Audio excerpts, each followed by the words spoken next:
Kebetulan saya ikut berproses pada Undang-Undang Penyandang Cacat saat saya pimpinan Komisi 8 DPR RI. Kemudian Mensos menjadi leading sector ketika membahas Undang-Undang Penyandang Disabilitas. Kebetulan Mensosnya di 2016 itu saya. Jadi artinya pada dua undang-undang itu saya ikut berproses. Bahkan Undang-Undang Penyandang Disabilitas Kementerian Sosial leading sektornya. Artinya bahwa perubahan dari charity approach, bantuan, belas kasihan, itu kemudian berubah menjadi human rights approach, itu pada Undang-Undang Penyandang Disabilitas.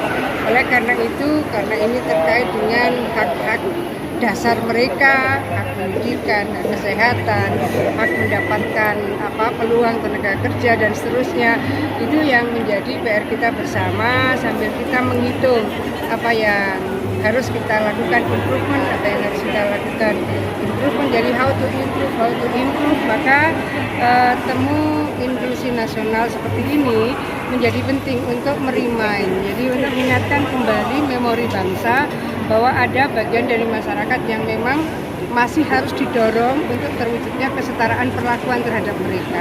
Gitu.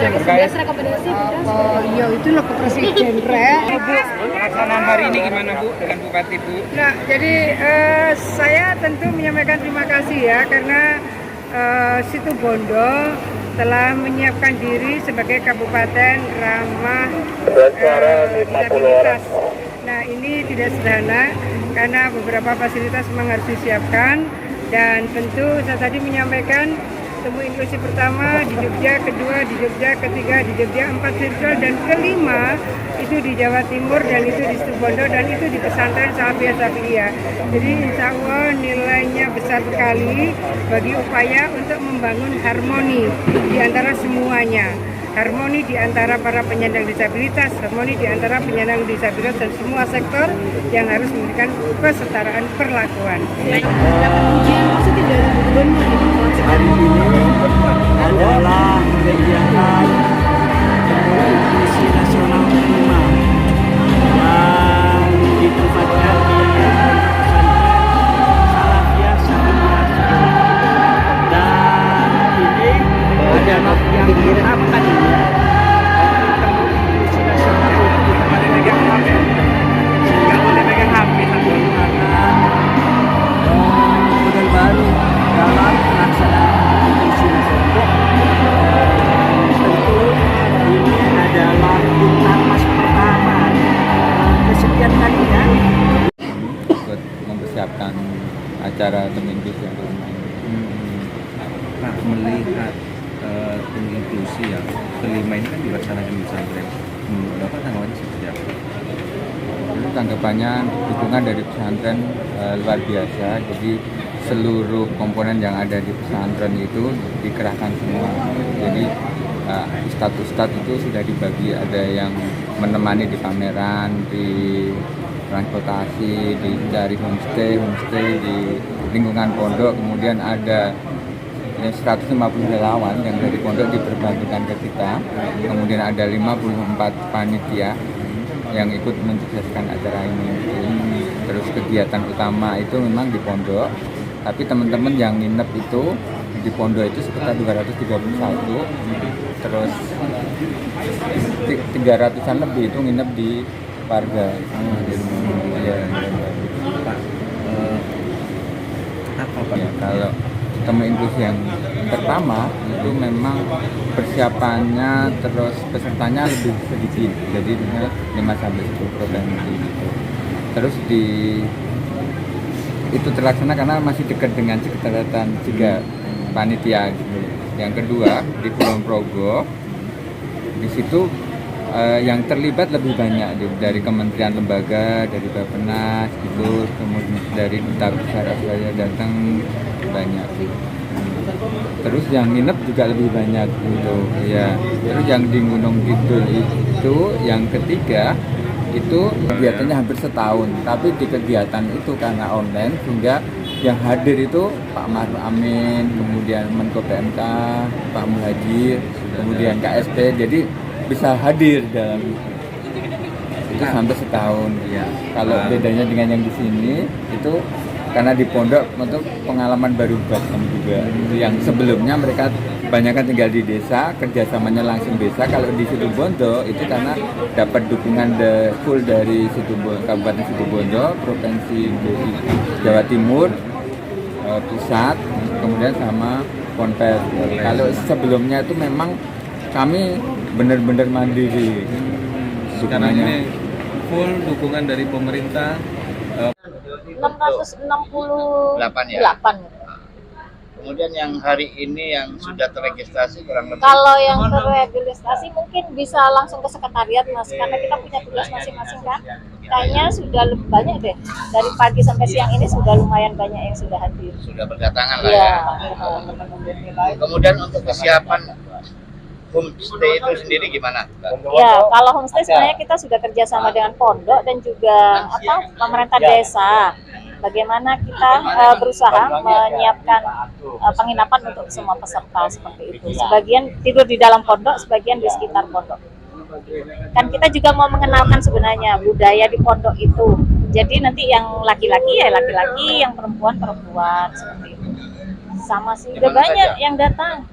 Ini tadi dari Kulon Progo, dari Bantul, dari Jakarta sudah datang.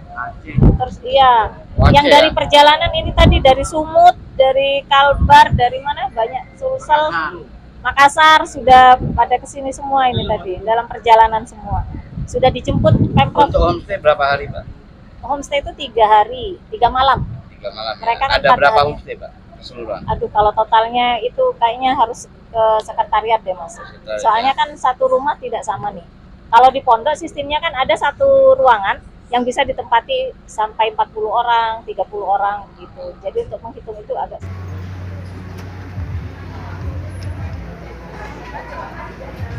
Ganjelnya kurang Mas. Amin Mas. Ganjel. kompleng aja. Karena Batu-batuan. Nggih. Wonge ngerweti kabeh, kudu ganjel kabeh. ganjel kok.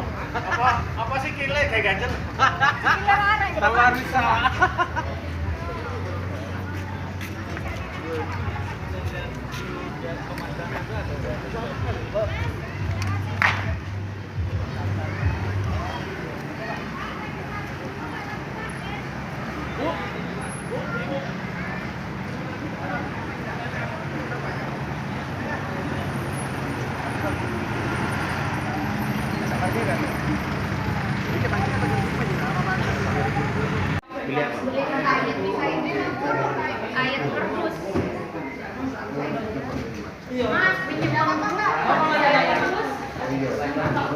Yang Jember sini.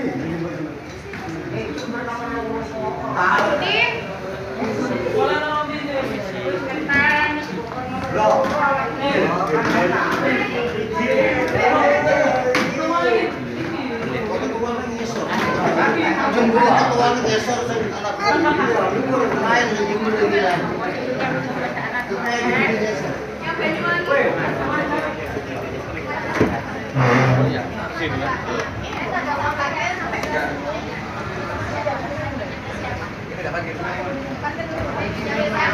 Oh iya ya.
Salam inklusi.